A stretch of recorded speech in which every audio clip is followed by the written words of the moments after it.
Hello there. Hey Max. Oh, this is gonna be a juicy one. How are you doing today? I'm doing good, and you? I'm doing well. I'm doing well. Just enjoying my day Awesome. off and excited to talk horror brick filming with you. Oh, yeah, me too. Me too. All right. So I'll just do a little introduction. Everyone who doesn't know, this is Maximilian Osterholz of Easterwood Productions. He is one of the most prolific horror and sci-fi brick filmers out of Germany. And he has been a top three placer in every single Stories of Survival animation contest and was the grand prize winner in the first Stories of Survival with his fantastic film Iceman. Max, needless to say, you have a knack for creating dark, grisly, and terrifying atmospheres in your brick films. But before we go on in our conversation, I know we did speak previously, actually, before I even started this whole podcast. I had a conversation and recorded it. But for people who maybe aren't as familiar, would you just take a few minutes and tell us a little bit about yourself and kind of how your brick filming journey unfolded? Of course. I'm studying film on a German university in Dortmund, and when COVID struck in 2020, there was not much to do, so I picked up all my old Lego from my dad's and started creating stop motion to not go creatively insane. And at the end of the year, I guess the first Stars of Survival came out, the first contest, and I was like, okay, I don't feel really ready yet to show anyone anything, but I love Twisted Bricks, or there it was still Kristen Stanley, right? I think it was. I Like, don't think we yeah. had made the transition yet. Yeah, but I love the Lego Zombie Apocalypse and to tell a story in this universe. I, there's nothing better, so I just took to animate and got one first prize. Never thought that would happen, Hmm. but yeah. Yeah. No, it was such a treat to see your entry and something that's I think makes your video stand out was that the I guess non-Lego elements you use they give it a really interesting sense of outside and inside, if that makes sense. So Mhm. in like Iceman, you had what did you use for snow again? Oh no. What did I use? Um, I don't know the English word. Was it flour Uh, or Flour. Thank you. it Yes, was it okay. just was simple Okay. flour. What's the Yeah. German word? Meal. Oh, right on, right on. Yeah. Yeah, yeah. So that's, I mean, and you do, I mean, you use twigs, you use all sorts of, you know, non-Lego elements. And I was thinking about this. A lot of Lego films, brick films, I feel like even with scenes that take place outside in the story, it all has kind of an indoor feeling. But Mhm. in your universe, when Legos are inside in a brick-built environment, it feels man-made, from their perspective. And then they step out into a wilderness that has these much more foreign non-man-made elements like more realistic looking trees, plants, dirt, all this different stuff. And I think it gives your channel a very unique flavor. Thank you very much. Yeah, I don't know how that came about actually. I I think it was on a walk and I found this stick and I was like, this kind of looks like a tree. And I gathered sticks like on the way back home, and then I had a little forest. And then every time I went out in the park, I gathered sticks that I liked. And now I have like two or three big boxes of sticks where I can make my forests if I need a Yeah. forest. Yeah. You just have non-brick filming friends come over and they're like, why do you have all this kindling? Oh yeah, they do. My non-brick filming friends come over, go into the animation room, and like, why do you have all those Lego? And Yeah. I was like, because I can. Yeah. It's It's a hard to passion. explain. Yeah. No, Yeah. I recently had a bunch of coworkers discover that I do brick filming and I have this Oh, podcast, and it's really funny, because brick filming is such a small niche, very specific. And so yeah. explaining to people, oh, you make movies with Legos? It's like, yeah, it's what I do. Yeah, but the reactions are always like, that's awesome. Yeah, no. Yeah. I haven't had anybody call me a nerd in a hurtful way yet. So, Yeah, me too. Me too. Fingers crossed it won't happen. right, right. We can take it though, and even if Yeah. Yeah. But yeah, no, and another thing about, your channel is you're so crazy prolific. I mean, you crank out animations on a pretty crazy scale, and um, uh, sometimes they slip through my grasp. Even they're coming out so fast. But one of the films I wanted to talk about, one of your more recent ones, was Rookie Nights, and it's posted on your channel. And Mm. you allowed me to post it on my channel as well, which I appreciated, the extended cut.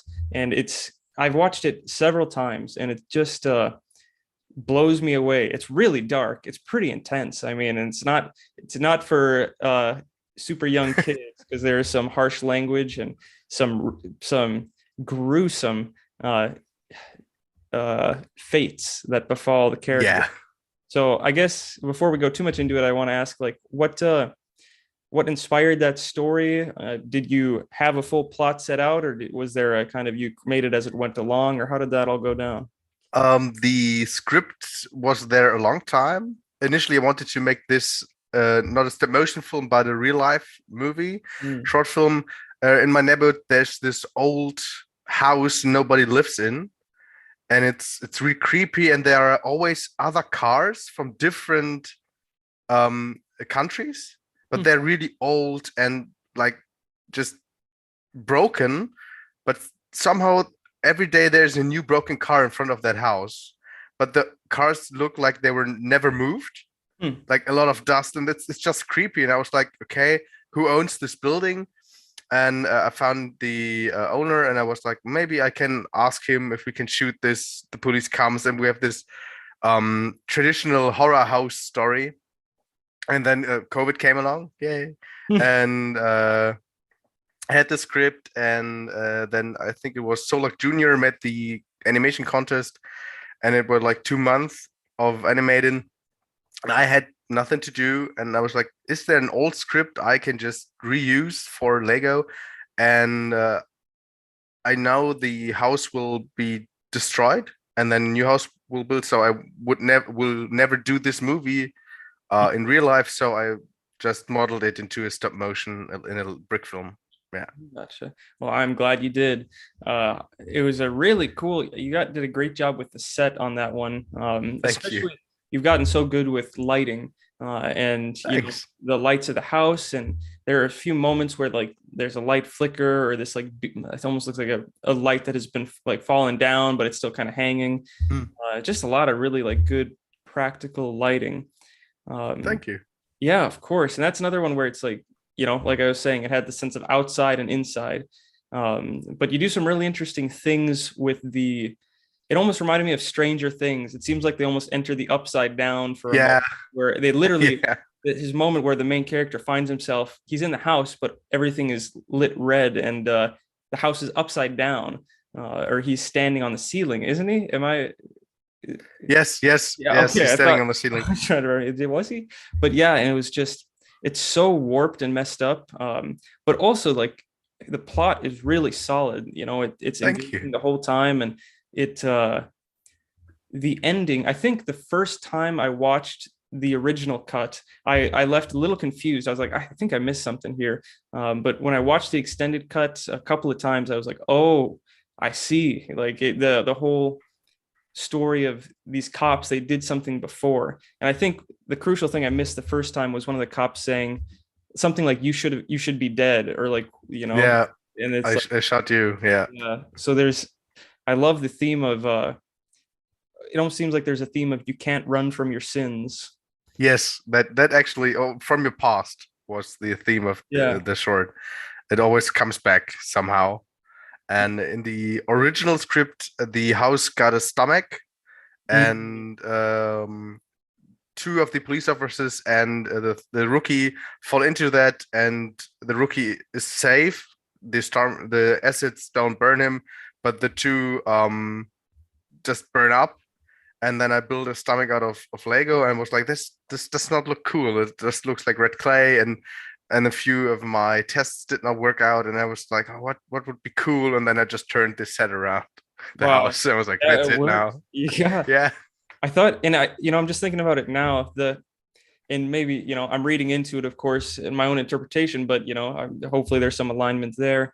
The fact that the one who was untouched by the demon or the the ghost, whatever it might be, the house, was the rookie, and there's maybe something there about like youthful innocence, like he's maybe younger, he hasn't been there long, but there's always been, we connect youth and innocence and Yeah, inexperience and innocence in a way, and so he was unharmed as a result of his innocence in this setting.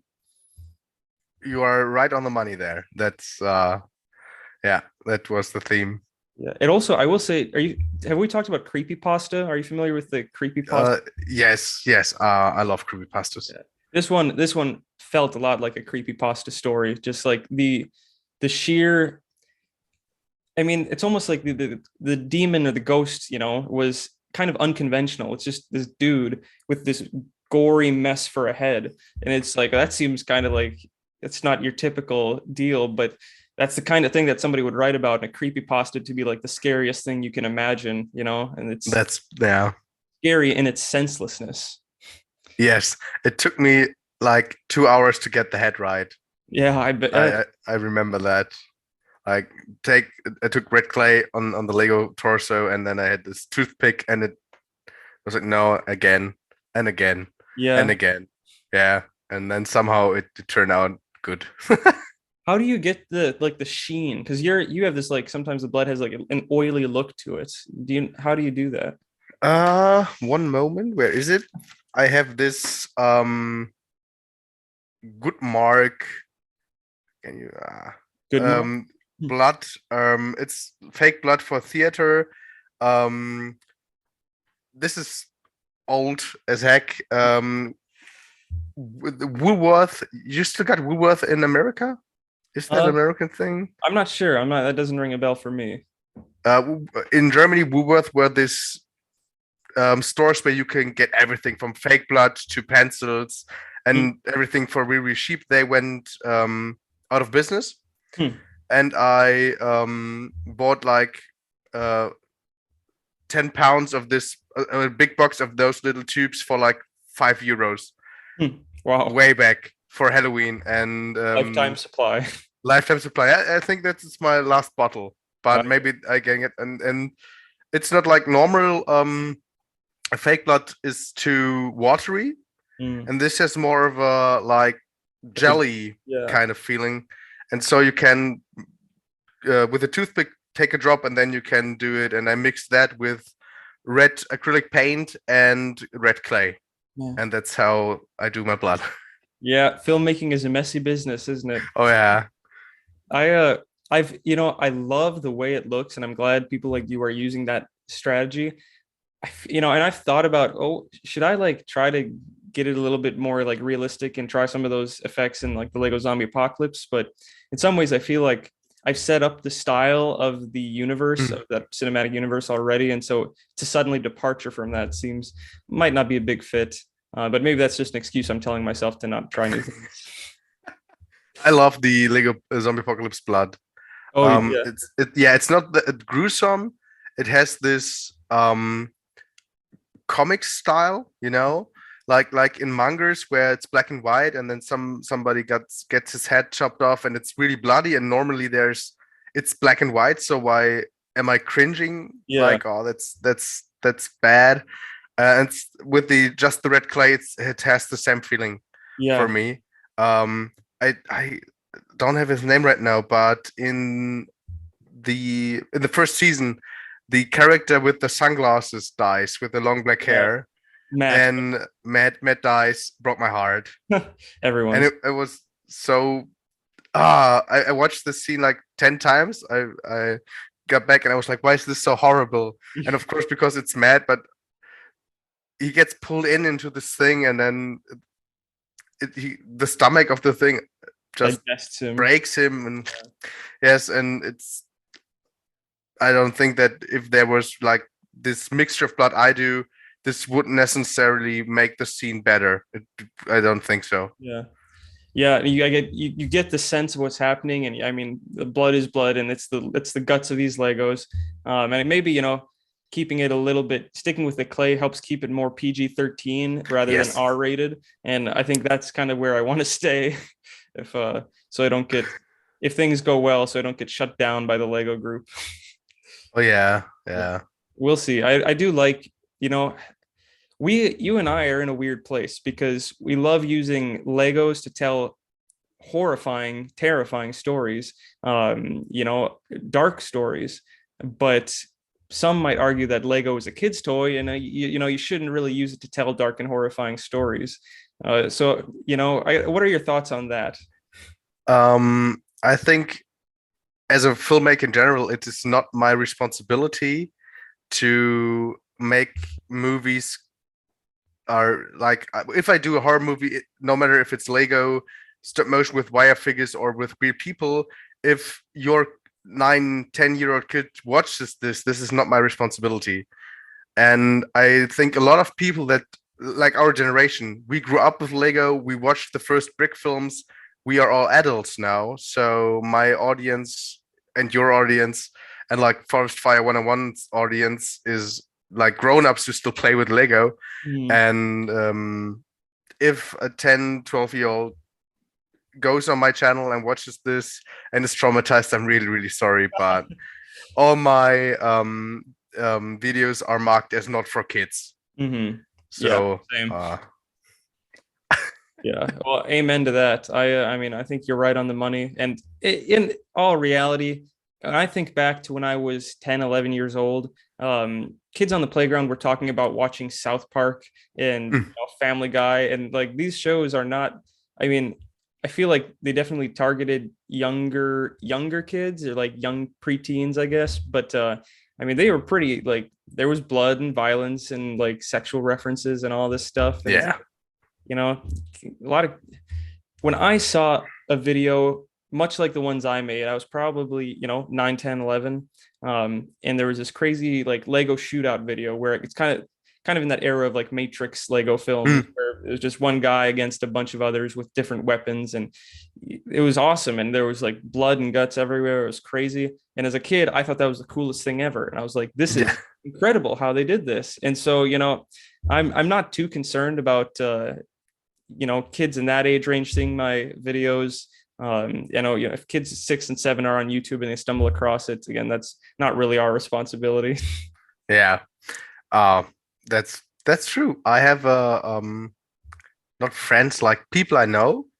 The father, there's a kid that's like 10, and the father was like to me, "You make this brutal Lego videos. I don't like you doing that. I don't want my son watching this." But he lets his son play Red Dead Redemption 2. Yeah. Which makes no sense to me. Yeah. No. And that there is, I think, a cognitive dissonance there for some people. I mean, and maybe, I mean, when you realistically think about the lack of censorship on the internet and what kids have access to from a young age, unless, you know, your computer is seriously locked down with like security measures, they're going to have access to a lot of stuff. Yeah. And Lego videos with clay blood is the least of your worries. Yes, it is. It is. And I think YouTube does a great job. I think when you put the not for kids in, and there is a channel that is like, I don't know, I mean, you can just say you're older than you are, but if you are not like 14, you can't access my videos, and that's all I can do. Mm-hmm. If you trick YouTube and you say you're 21 when you are just 4, what can I do about it? Going to jail. Yeah. Instantly. I did one last note. I know this is kind of jumping back, but on Rookie Nights, I think one of my favorite, I think this is probably in my top 3 favorite Lego death scenes of all time now. The guy he levitates in the air and then he gets basically trash compacted into a small cube of jelly. That was, I did not see that coming, and I don't think I've ever seen anything quite like that. Thank you. Yeah, that death was also improvised because in the normal script they get digested. And I have a great voice cast for that movie, and I was like, yeah, you know, you just die, and can you give me like 3, 4 screams? What comes to mind? And he was like, okay, I do scream 1, and then that's me falling, and then that is me getting my heart ripped out. And then he took this long scream, and our neighbors knocked if everything was okay. Oh my God. And he was like, and that's me getting breaking every bone in my body. And I was like, that's it. And I was like, how do you break a Lego figure's body? Yeah. Oh my God. Yeah, actually, it kind of reminded me of, you've seen the new season of Stranger Things. Yeah. I mean, it's kind of similar to what happens to them when they levitate and, Yes, everything it is. It is is. like Yeah. shockingly similar. But it's so funny. I was very grateful that I was able to do all the voice acting recording for the Void War at my parents' old house because we just did it in the basement there, and my parents were used to hearing all sorts of weird sounds and screams and this and that coming from the basement, but having to do it in like an apartment, I would have would have raised some red flags probably for our neighbors. Yeah. Not owners know that we are actors and filmmakers, so they ignore us. Well, Someday I will hurt myself and no one will come. I was gonna say one day somebody's gonna break into your apartment and they're gonna be like, oh yeah, it's just the actors next door. Yeah. Um, Pros and cons. yeah. But wanted to talk about a few more of your films that I can't remember. Of course. I have goldfish memory, so sometimes I can't remember what we talked about last time. But in any case, it doesn't hurt to revisit. Your video, it's simply called Lego Zombie Man, Don't Be Afraid. And Yeah. if I recall correctly, was that an entry to a contest? Yes, from VPLO Studios. Oh, nice. Yes. I do my best work on contests. I don't know why. Yeah, I guess it makes sense. I mean, you're putting it all in there. How did that do in the contest? I need to take a look at that contest. I won. You did? Actually. I did win one, yes. I thought I remembered something about that, but that is super cool.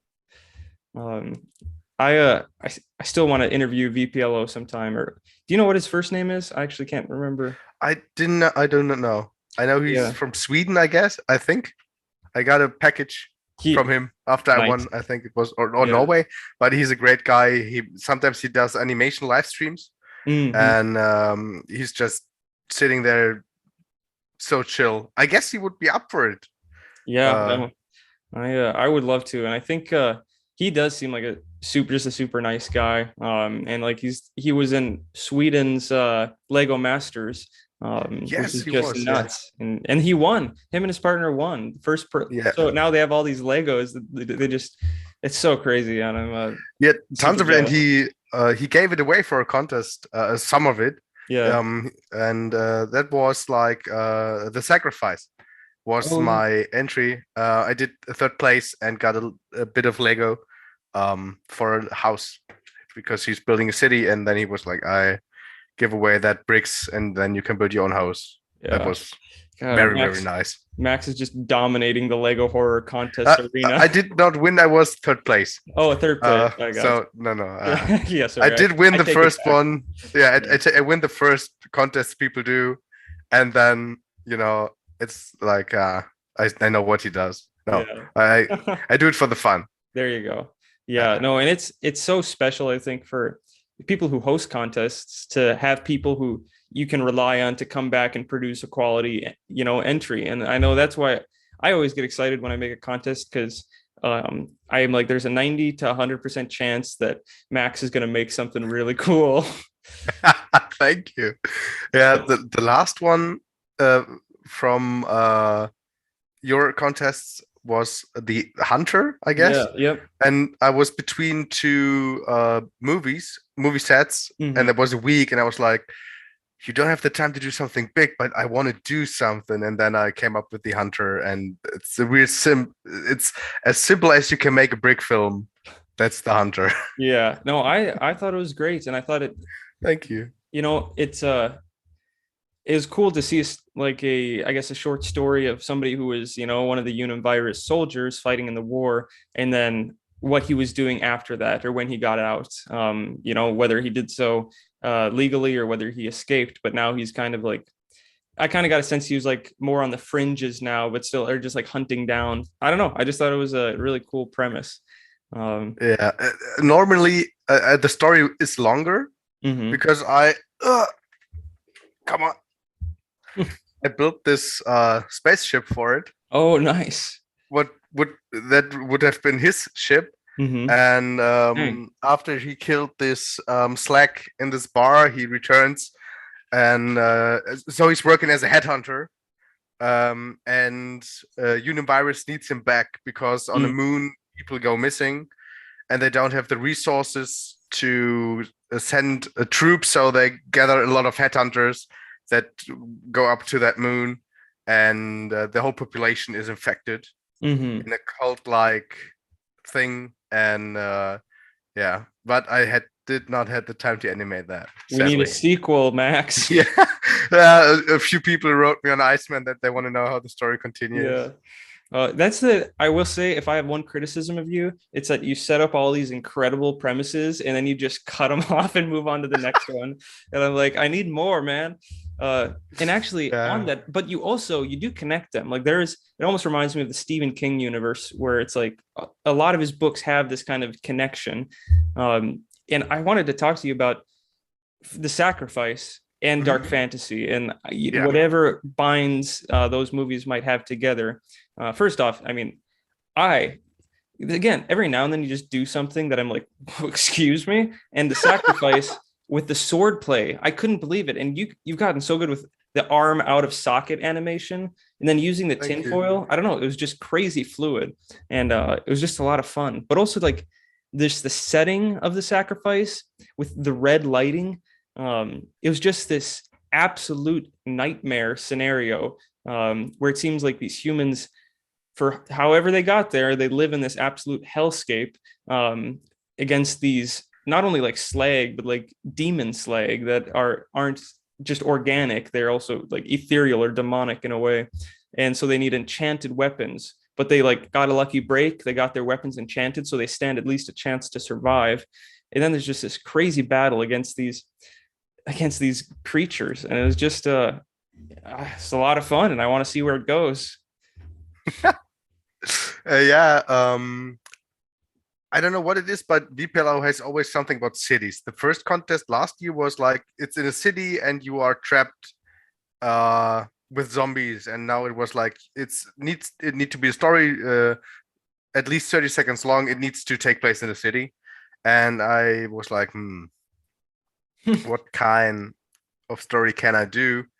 And actually, I it was like 2 weeks animating, and I started animating like 2 days before shutdown of the entries because I had no idea. And then I revisited Dark Fantasy because I have like a third and fourth episode uh, lined up, but I don't know when I can animate it, but I want to. Mhm. And I watched this sacrificing scene, and I was like, if I would do it now, it would look like 10 times better. So I will just do a sacrificing scene Mm. in a city with other characters. So Dark Fantasy inspired me, and uh, the Berserk manga inspired Dark Fantasy. Mm. And I know someone posted a comment. I don't know if it is on Dark Fantasy or on the Sacrifice. It got a lot of Berserk vibes, and I was like, yeah, it's just yeah, A that's lot how of I what really vibes? Oh, Berserk vibes. Yeah. Berserk vibes. Oh my gosh, yeah. You just have this one just awesome swordsman who's just a tough guy.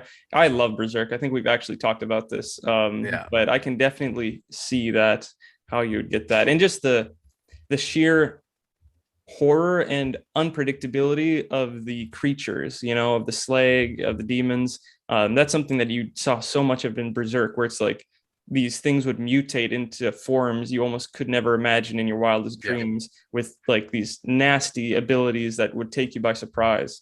And so that was very cool. And I also wanted to point out, it's pretty neat. Bricks in Motion gave you a shout out. I don't know if you saw that, but on the sacrifice, they said really cool brick film. Really? I did not see that. Yeah, I dude. just oh, So yeah, Bricks in Motion reached out. So uh, I don't know. I thought that was really neat that they noticed it. nice. Last time Bricks in Motion shouted me out was on Rookie Nights, Yeah, and I didn't. just saw that because you told me. I don't know why I don't, and I have them on Instagram and such, and I don't know why I don't. I don't know. Yeah, I don't know. It slips through, some things they just slip through the cracks. Yeah, they do. I will look it up later. Yeah, no, it's Shout out. definitely. I'll uh maybe. Oh, it was the one. posted on my channel, and it's like I see it as like the sixth or seventh comment down. So yeah, check it out. It's Ah, real. So yeah, nice, nice. yeah. Yeah, thanks again for posting all my horror shorts on your channel. No, dude, thank you. That's It's fun. I still, it befuddles me. I don't understand why your channel hasn't grown quicker in subscriber count and in view count, because I mean you make these quality films, and I think again I got lucky back in a day and age where the algorithm was much more friendly to brick filmers, and now it's much harder to get views, but I've still got like a base of original fans that kind of come back and watch some. So I love being able to share your videos and get as wide of an audience to those gems as possible. Thank you. I have a few theories on the channel growth. Actually, once I think like I don't want to say brick film is dead, Mhm. but like to be a new brick filmer, it's like there's a lot every day. Thousands of people post a brick film, and some of them just go wild. I mean, there was this. I don't want to say challenge, but this I made this in an hour. I Oh made this, yeah. and there were like this 3 or 4 second long clips, and I was like, every week, if I don't have time, I still like find an hour to animate something. And I Mhm. had a lot of those 1 to 10 second animations. And I was like, okay, if this is something people want to see, I will post it. No one looked my stuff. Yeah. Like, and there were like channels that had 1 subscriber, but they had 2 million views, and I made this in 11 hours. And I can't figure that out. But one theory is I'm a German channel. I do English content. Mm. So I don't know if that has some play in the algorithm that the YouTube Germany says, hey, does English be a German? And I don't get to countries that speak English, actually. Yeah. Well, that's, that you might be onto something. I've wondered that because I've tried like um like my two major movies, Lego Zombie Apocalypse 1 and 2, I subtitled them, and I tried like to basically market them to a more international audience. But still it seems like Americans make up the vast bulk of my audience, or at least English speaking countries. And I guess, that makes sense, but I've wondered, what it's an international website, so there must be some way to tap into that international audience. I mean, billions of people are on No. YouTube, so Yeah. it's just the game we play and try to get better at, I guess. Yes.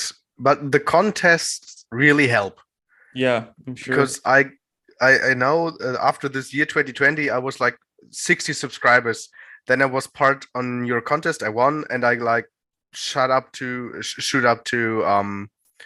200 Mm, subscribers, and then every time I do a contest, the two you made the three you made so far, the two WPL made and the one Solak made, they were like big increases on subscribers. mm. And now normally it's just like 1 or 2 a month that get lost on my channel somehow. Yeah. Yeah, I was looking at your channel, and I saw, I mean, your most popular videos are Iceman, the Don't Be Afraid, and then the third one is the Bottle, which was kind of pretty freaky. But I think those were all All contest contests, entries. yeah. So Yeah. it's a good way. It's a good way to get visibility. Speaking of contests, have you are you familiar with Brawl? Yes, yes. You saw the announcement that the next one is, I think, July 9th through 16th or something. I did, but I also know the rules. No gory, no horror stuff. And that's like, I don't know if I can do a PG-13 move. It's It's short. not possible. It's not Yeah. because the themes I'm working with also in my work in the studies. It's always violent. Hmm. I don't know. That's the theme that just I always work with in my head. And I once a friend of mine was like, "Can you write me this romance script?" And I really tried, but I You're could not just do it. you're just too violent of a person, I think, is the problem. Yeah, yeah, that's So is that a rule there? Like, what did I am not familiar with that. What did they explicitly say about like violence and entries? Um, like no mature language Okay, is one yeah, rule. Um, and like keep the violence to a minimum. gotcha. Like I guess if Superman fights Batman, that's okay, but if Superman rips Batman into halves, Yeah, that's too that's the much. line. That's where the line is. That's the line. Yeah. Yeah, because I've been thinking, I want to enter, and it feels unnatural for me to enter with something that's not in some way tied to Twisted Bricks and that whole Mm, universe.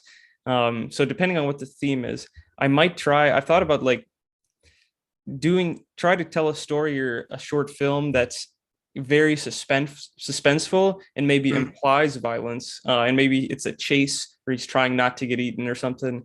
But I feel like you could do a lot with that without actually showing Yes. explicit blood and Yeah. guts. Not the last podcast, but that one before, where you talked, the monster of Lego Forest Yeah, was yeah, the yeah, title. That would be a horror film I see on Brawl, yeah, because it was really creepy and the violence was really a minimum, yeah, like two revolver shots and that's it, and one dead Lego body in a river. But yeah, yeah, maybe I saw it. If I have the time and I have a good idea, yeah. then I will also participate. Have you seen I think we talked about or I talked about this with Chris Eliasis in the last podcast about Sanjira's films. Especially what is it? I'll Never Be Lonely Again. Does that ring any bells? No, sadly not. Oh man, I'm gonna have to send it to you because I feel like these things are from a technical level PG or PG-13, but Mhm. they are like on an existential level R-rated. Like they're just so absolutely bizarre and disturbing and fantastic. I mean, I'll send them to you because they really Yeah, are please, please. on another level. Um, yeah, but I'm gonna try to enter Brawl this year. We're gonna see. It's Nice. tough. I have a busy schedule, but I'm gonna try to crank something out. So we'll see what we can do. Can't wait for it. Yeah. I did want to back to the sacrifice and dark Mhm. fantasy. I'm excited to hear that you had a couple more episodes, at least in the works or set up for dark fantasy. I loved that universe, and I'm very curious about whether you have some kind of head canon for the dark fantasy universe, and maybe if that does connect to the sacrifice in some way. Like, and I know you and I briefly had a back and forth on YouTube about it being like a parallel universe to the Twisted Bricks universe and that whole timeline. And the more I've thought about, you know, the more I encourage fan made content for the Twisted Bricks universe, the more I'm like, instead of trying to keep track of like the rules, how Slag acts, what are the limits of this or that, um, just opening it up and just being like, hey, it's a multiverse of pure insanity, where you have psychics, you have these corruptive forces that know no bounds, and you have humans living on a variety of planets with a variety of foreign exotic alien life. Sky's the limit. Go hog wild. Yeah. That's kind of where I'm at this point. And so I'm curious, do you have like a head canon for the dark fantasy universe of what it is, what the demons are, and what their goal is? Yeah, actually I do. Um, Without spoilers, ah, I guess, if you don't want to tell too yeah, much. without spoilers, but I guess like until the episodes come out, people will have forgotten what I said. Fair. Um,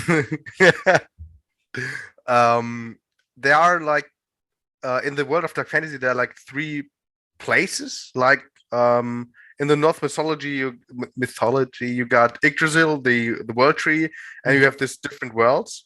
And in dark fantasy, it's like three layers. There's the darkness, there is the light, and then there is like Earth, what it acts like a bridge. Okay. So, and like a soul is born on Earth, and it can either be it's neutral at the beginning, and then it can become dark or light, or nothing.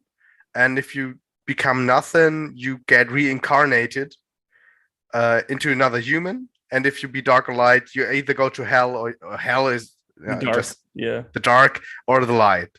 Hmm. And either you just live your eternity in the dark or the light, or you become, depends on how powerful you were on Earth, a being of the light or a being of the darkness. Mm. And darkness wants to, as it is in fantasy, um, control Earth, and that's what happens in the first episode. The one scientist who wants power unleashes the demons onto Earth, and needs, or they as Eskel's soul gets ripped out, and with the power of Eskel's soul, he will the scientist will try to revive the seven counts of the darkness, and when they are revived, the demon king can enter the world, and an age of darkness will begin. And Askel does not really care about that. He just wants his soul back because he's not able to feel or to emphasize with other people. And he's asleep for 16 years. That's all the first episode. Yeah. And then he goes on his journey to craft a new sword. That's where we currently are, because his sword got broken in the darkness. Yeah. Oh, that's awesome. I definitely get some Berserk vibes there too. Yeah. You know, that's it's interesting with the, you know, you're dark in the light and the age of darkness. I'm curious, like in the sacrifice, is that the age of darkness, or yes? Yeah. Okay. Oh, that's too cool. I my like headcanon, I guess, for the Twisted Bricks universe is very similar to that. And I guess I don't want to go into too many spoilers, but again, I guess for the small number of people who listen to these podcasts, maybe this is a special treat for them. So in my headcanon, I guess, you have Earth and the physical universe as people know it, but there's also the astral realm. So basically this infinitely expansive ethereal realm where spirits, demons, ghosts, gods, you know, kind of whatever names you want to apply to them, that's where they dwell. And they, you know, it's not like it's overlapped with our world. It's not like it's over here and we're over there, you know, it's all overlapped, so to speak, but and infinite, so it doesn't even matter. But what Slag is, I guess, to keep it kind of tight, came from the astral realm. It was not supposed to come to Earth. Those were supposed to remain separate. And so the disaster that's befalling the physical realm was almost like a bleeding over of one into the other that just should have been prevented. And so psychics, channelers, they have an ability to kind of tap into the astral abilities, to tap into something that regular humans can't.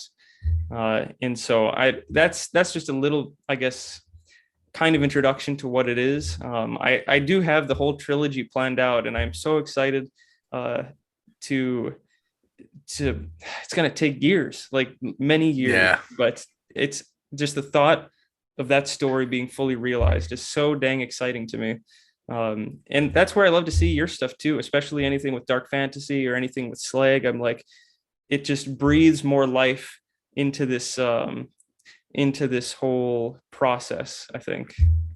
So, and that what you just told me is brilliant and awesome, because now dark fantasy and the League of Apocalypse can be connected. Yeah, because if the Eternal Realm is ever expanding, and we apply the theory of multiple universes, maybe something bled over, or in the dark fantasy world, people know that there's a dark and light, and they live with it.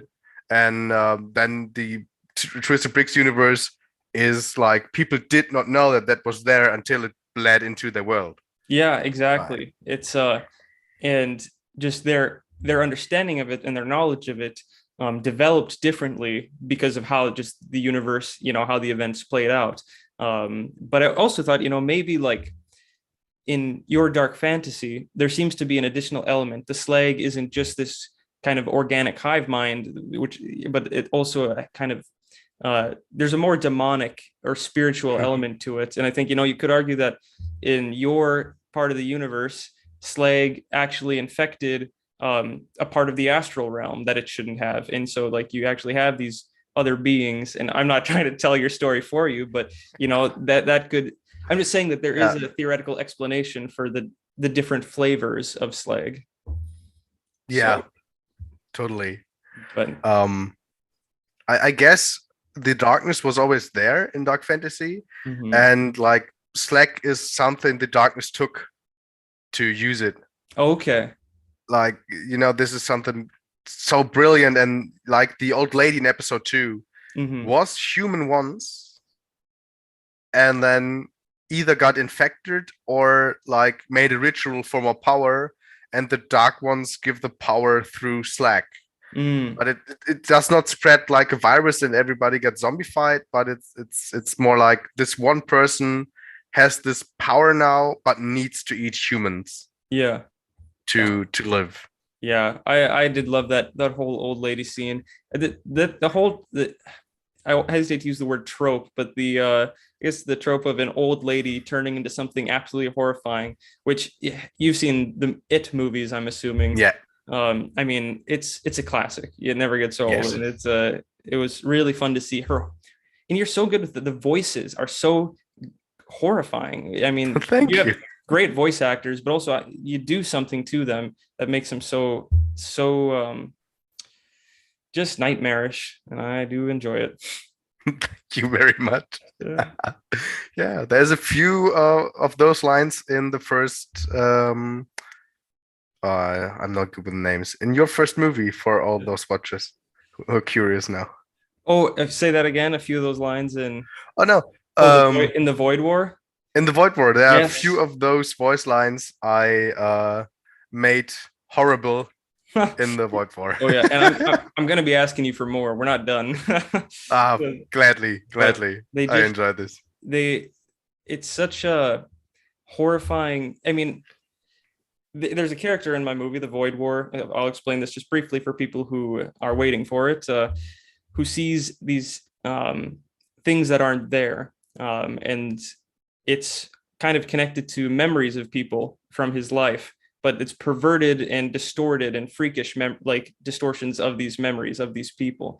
And the voice quality that you provide is so perfect for that because it's like it's close to, it's human but it's so inhuman it's really upsetting. So it's I'm excited for people to see that, and I'm just excited for like um how much of a community project the Void War is going to be. I have quite a few brick filmers who are lending their voice acting talents, so I'm Nice. excited for that. And there's still more voice acting to do. I put a pause on that so I could just drill down on the animation, but still lots to do. 90 minutes, it's hard. It is hard, but I've got probably 55 minutes done, maybe 50 minutes. Wow. So, but Midpoint. the crazy thing is though, I'm saving the hardest for last. Well, maybe yeah, I am. There's some scenes that I'm like, this is going to be very hard to pull off using special effects. I have, Mm. a bunch of scenes that take place kind of in the astral realm that are going to be CGI. And I've done a couple, but I mean, I'm no CGI expert. So that's a time consuming process. And then I want some CGI clips of like giant spaceships in space and a few things like that. And so I'm probably going to reach out to some very talented brick filmers who are more familiar with that space. So we'll see. I can't wait to see it. Thanks, man.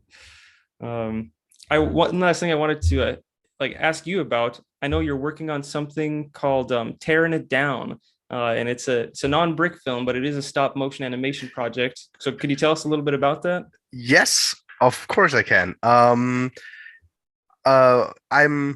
nearly done with my studies, and I need to make like a degree film, a film for my degree. Yeah.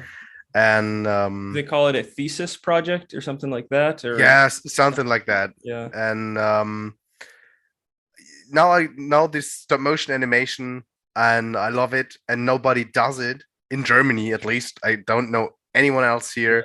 And I was like, so let's do this. I can do real life movies all the time. And last year, when I needed to tell everyone what I was going to do, Corona was pretty bad here in Germany. And with Peacemaker, we talked about it last time, my Wild West project, it got like postponed 2 times because of COVID. And I was like, I do a stop motion animation because then I do not have to postpone anything. Yeah. Because I'm contained with a small team, and word can burn, and we can animate. Hopefully, word won't burn, but Yeah. um, and Tear It Down is like from the genre dark fantasy and horror adjacent. It's about a group of kids, and they live in this paradise. Everything is good. There's food. They can play all day, and one day there's this creature suddenly that is like big and bulky, and it just claps his hands, and big giant walls grow out of the earth, and the creature forces the children to climb those walls, and if they fall down, they're dead. And we follow Maya. Maya cannot climb, so she's left behind, and then finds the power to tear these walls down. That's hence the title, Tearing It Down. And yeah, can I take my camera and show you? That would be awesome. We are there. We are building the walls right now. Oh, wow. Those are huge. Yeah.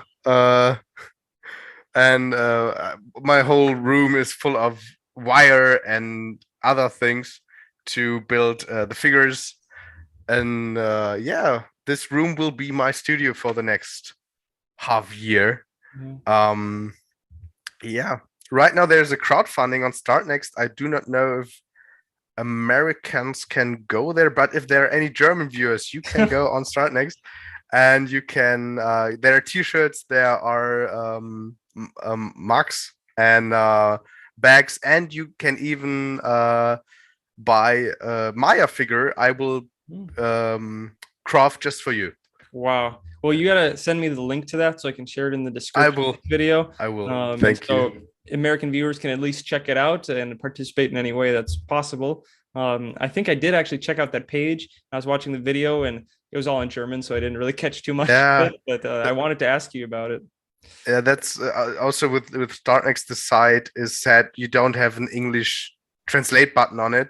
Yeah. And I don't have enough signs to write in the boxes to make it once German, once English. That's a little bit sad. Yeah. So, all right. I am very excited. I hope you subtitle the film when it comes out. There is not one word spoken. Oh, no, really? Yeah, visual storytelling. Visual storytelling. Because they're children. At first, they were like dialogue, and I wrote it, and then my professor was like, Max, just do yourself a favor and cut down the dialogue to 0 and read this book again, and you will see you don't need it.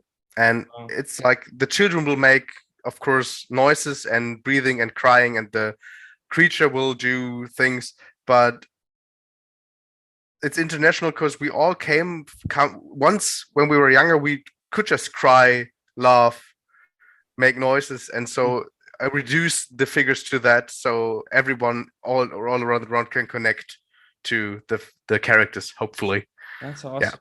Yeah. Do you know how long? Do you know how long the film will be? Like 10 to 15 minutes.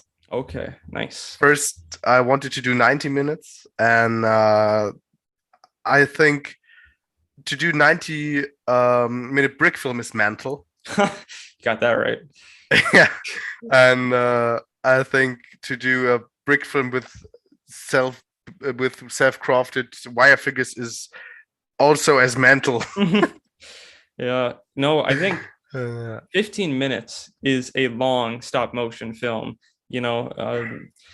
It's just, especially with having to craft everything yourself. That's a realm I've barely dipped my toes in, and it's something actually like I might have to talk to you more about, like how you make some of these puppets and stuff, because in the sequel to the Void War, which I'm planning on calling The Hunger of Slag, there's going to be an apocalyptic event, and there's going to be huge creatures, and I'm going to have to like get better at making puppets that I can then cover in clay. But just clay doesn't cut it. It's not strong enough to support it. Yeah, you need wire, or like wire breaks after a while. Yeah, that's something I've found out. I made like little test shoots. I made one music video called Sanduhr, and the song is like 4 minutes long, so it's about 6,000 pictures, and around the 4,000 mark, the hand fell off Oh the gosh. wire. And then there are these armatures. They're like with Yeah. rods and things. They can never break, but they are costly, and we decided to build them ourselves, Mhm. which is not the smartest idea, but because there's a lot of space for failure in it, Mhm. and a lot of try, but it is cheaper than Yeah. because if you buy a figure, they need to be in store, which is crazy because right now nothing is in store. I don't know why, but they're like 200 to 300 euros. Mm. But you can Jeez. build them in theory really really easy. Yeah. In practice, you need practice, and yeah, Yeah. It's funny how things are like that. yeah. I But yeah. yeah, I remember like looking into armatures or buying the figures, and I was like couldn't believe the prices of some of them. And it's up there. yeah. But of course, I will give you all the tips I need. If I have the time, I would even build some of the figures for you and just send them your way. Sounds good. We'll say that would be awesome. So we'll stay in touch regarding that. But Yeah, of course. no, it is. I always think it's cool. We talked about this last time, but the way our for people who don't know, our partnership has been it's been a long one, dating back to episode 4. Nope, episode 5 of the Lego Zombie Apocalypse season 1, when you voiced Dominic Ferber, the Yeah, German crazy soldier survivor of the base. So that was it was turned out that to was the be a story. blessing. Yeah, it Yeah. did. It really did. But I suppose we should also, is Peacemaker finished now? um, Talking about CGI, we have this monastery. I think I told the story. The monastery that burns down, Hmm. and of course we could not afford to burn a monastery. Oh, So come on, dude. You just buck up and pay for it. You can do it. yeah, I know. I don't know what I was thinking. Um, no, so the last shots of the burning monastery are slowly coming together. I mean, it's fire. Fire is always like a pain in the ass to render. Like, there's one shot that is like still rendering because Jeez. this whole monastery is in flames, and it's rendering. Mm. Um, the plan is that it's finished late July. And then we will have a festival tour. We have a few festivals in America.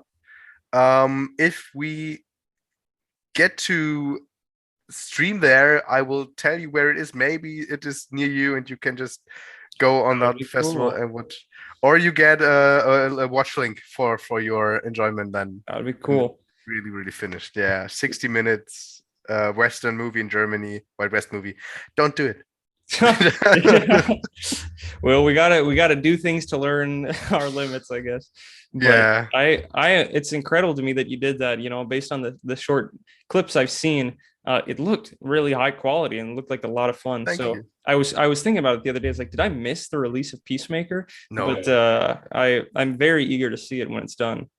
I guess the release will be like in 2 years because I don't know how it is in America, but in Germany you can go 2 years on a festival tour with your film, and after that no festival will play it anymore.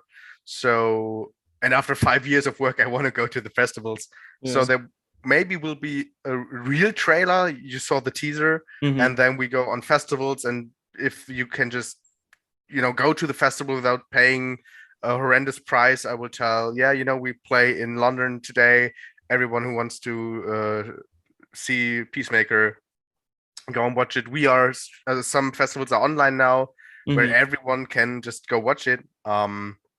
For people like you, there will be like a link to view, then you and maybe some friends can view it in private, tell no one about it.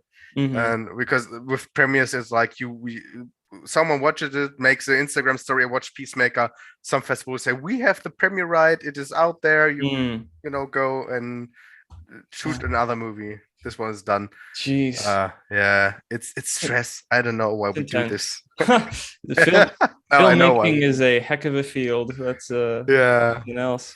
But you're not but coming to the United States, are you? Like physically? um I hope we do. It really depends where the film will screen. There Yeah. are some festivals that are really, really fun, but they're really, really small. And I think it depends on they're all in the same stretch of time. Like if we get like 5 or 6 festivals, then I would say let's go to America. But Hmm. for one festival, I mean, if it's Sundance or something like that, of course I would go to Sundance. But money wise, I think a longer period would be better than just for a weekend America and the back because I think a flight is like 1,000 euros.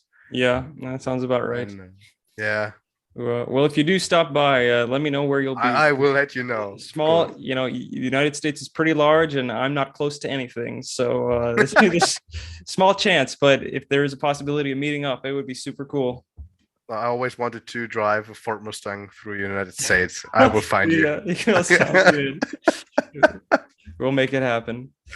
All Nice. right, but I suppose we should talk about our brick film picks. Yes. And I'm actually quite excited. I think we had two really solid complementary picks that fit the theme well, and you picked yours Yes. like that when I gave you the theme. So um, you picked the movie or the film Outsider. So can you tell me a little bit about why you picked that one and what you liked about it?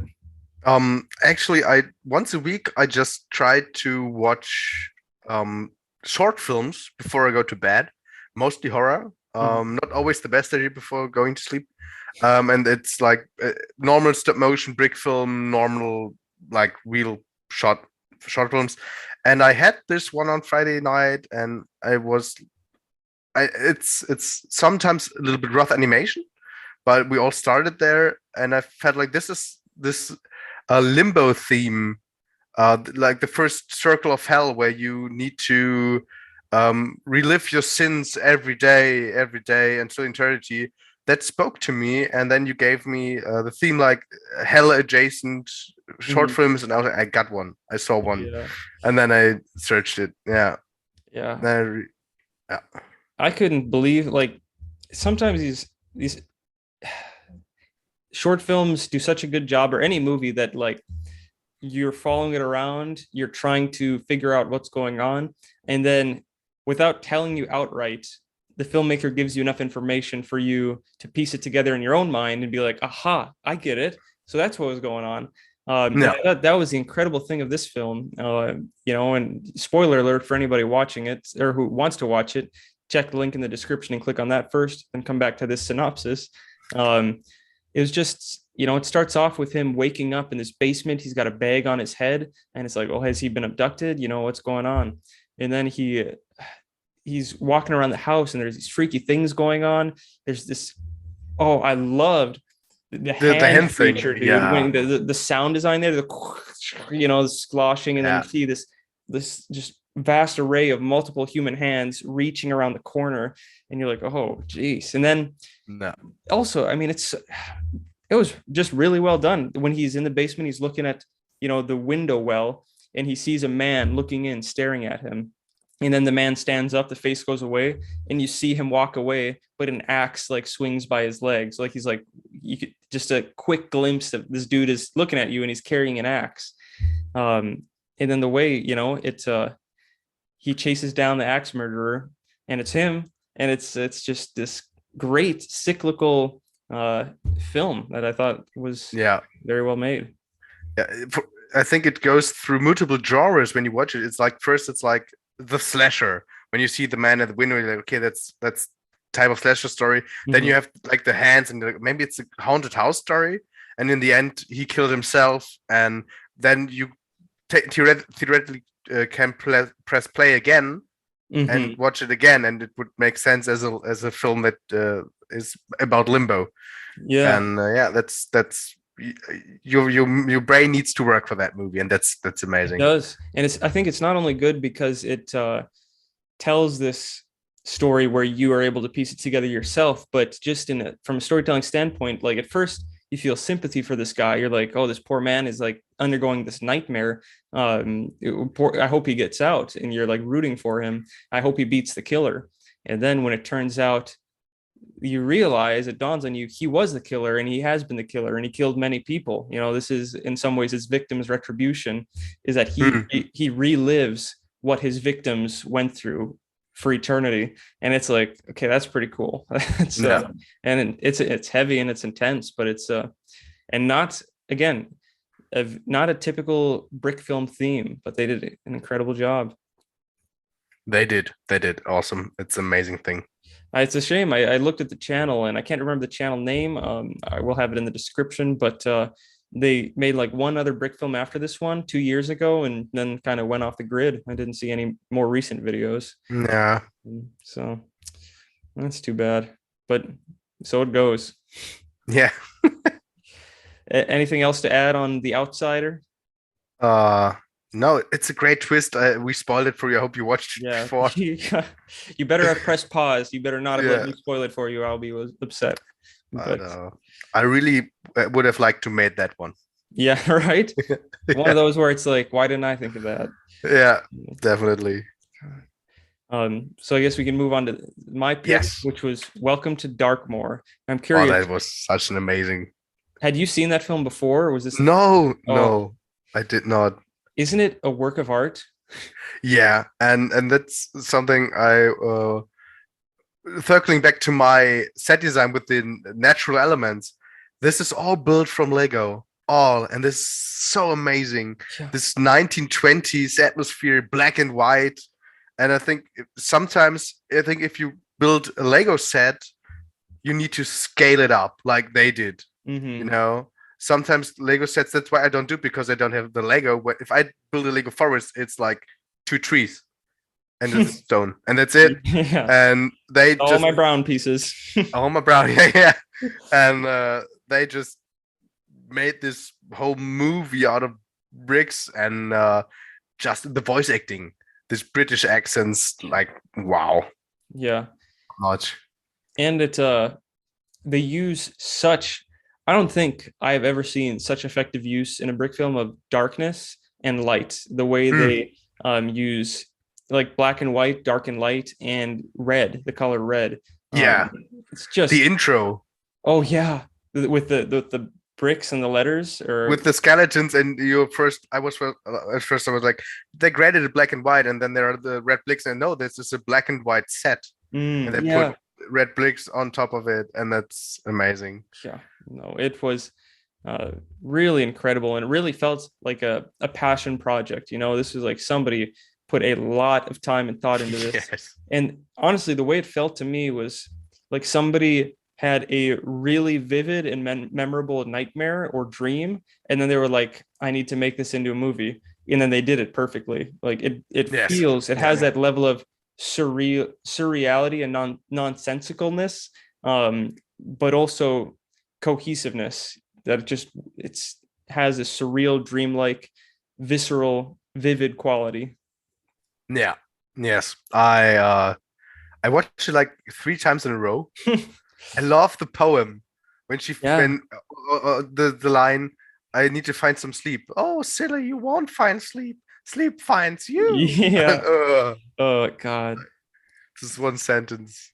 And the names. Yeah, I have listened to the to an interview, the Bricks in Motion guys. They interview the guy who created the video.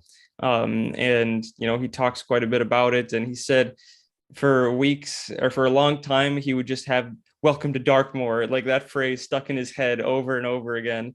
So it is, I think there's something like, to really, for projects like this, you almost have to have an obsessive compulsion to finish them and to create something like that, because it's not something that's gonna just it's not a weekend project. No, I think the work on the script was immense. The guy who does the voiceover, like one of the first lines is, I don't know what the character's name is from the woman. She went through Darkmoor, and at first she thought she was welcome in Darkmoor, and then the town's name is Welcome to Darkmoor. Yeah. So, and yeah. Well, that's the way it plays out. The name of the town is Welcome to Darkmoor. Her name that she's given is I am the stranger, I think. Yeah. And there's like, my name is none of your concern. I mean, they have all these ridiculous names. And it's such a, that's again where it's like, this makes no sense. It feels like something that would happen in a dream. Yeah. And I think there's something really special about watching a film where you literally have no idea what's going to happen next.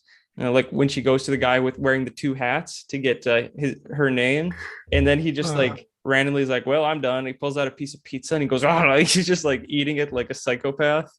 Yeah. Like, The dialogue there is amazing again. Like, what this will cost you? I have a few pounds. Money is not worth anything. mhm.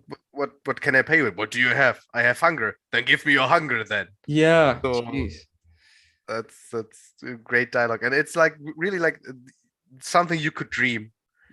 Yeah, it is.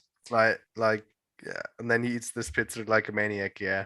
Yeah, and the again, then you're like, okay, so this is kind of an abstract, character driven thing, Twilight Zone type of thing, and then all of a sudden you see the, I don't know if they called it like the night or sleep or what, if they gave it a name, but this large, almost mechanical looking entity with a giant red eye suddenly is introduced to the film and chases her, and it's just very so visually appealing. It's unreal. Yes. And I mean, it's this film. It's a 10 out of 10, A+ brick film. Like the visuals, the sound design, the writing. It's poetry in motion. That's true. Poetry in stop motion. Thank you. I'll hear all week. And it felt like an Edgar Allan Poe poem, really. Oh yeah. There's a Or what's his name again? H.P. Lovecraft. Yeah. Like this cosmic horror. Yeah. Absolutely. Really enjoyed that one. Sure. Well, Max, it's been a little over an hour. It's probably time to wrap it up, and I feel like I got everything I wanted to really dig in about. So I guess, are there any fans of yours or anybody who's interested in exploring horror brick filming? Do you have any last words or thoughts or words of inspiration? Brick film is a great way to start your stop motion, and this, I love brick film. I will always do brick film, but I now started to do wires, and I made a music video, a horror music video. If it's out, I will send it to you. I think it will be released in July, and I think do your brick film homework, and when you're good at brick filming, don't be afraid to move on to wire puppets. It's a totally different thing, but the techniques are the same, and you can do horror with that too. I feel like with the first off, you have access to a wider audience when you move away from brick filming and towards wire puppets. I mean, there's nobody has, you don't have to have a connection to a toy to enjoy, wire built stop motion. And if you're considering like a career as a stop motion animator for like Leica Studios or somebody, a studio that does stop motion, I feel like that working with wire puppets is going to be just an invaluable experience. Yeah, it's all a career path I could see for myself, to be a stop motion animator. So but brick film is, it's a different art form altogether. I mean, right now I don't have the time, sadly, but I have 3 or 4 movie ideas, short film ideas in the closet. They're built. One thing is a Kill Bill style sword fight, which will be done hopefully to Tarantino's 60th birthday next March. Maybe. Yeah. That would be good to see. Well, Max, I'm always excited to see what you come up with next. And I hope as you evolve into other stop motion and other forms of film, I hope you never fully stop with the brick films, because I will never. It's too much fun. Me neither. All right, Max, take care. It's been a pleasure. Yeah, bye.